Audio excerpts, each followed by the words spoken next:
Ia să vedem, are cineva ceva de pe julianaberegoi.ro? Să știți că am venit astăzi cu niște surprize pentru voi. Am acolo un hanorac de pe julianaberegoi.ro și două agende.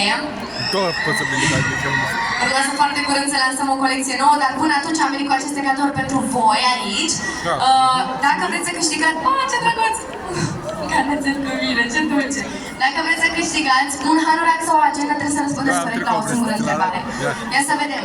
Cine știe să ne zică 3 personaje principale din filmul Două inimi?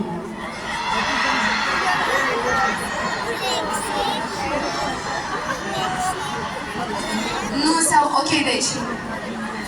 Personaje, nu trebuie să ne zici, dar să știi că nu se aude microfonul. Ia să vedem microfonul de la mine din casca la linie, să-l băgăm și aici pe față, să se audă.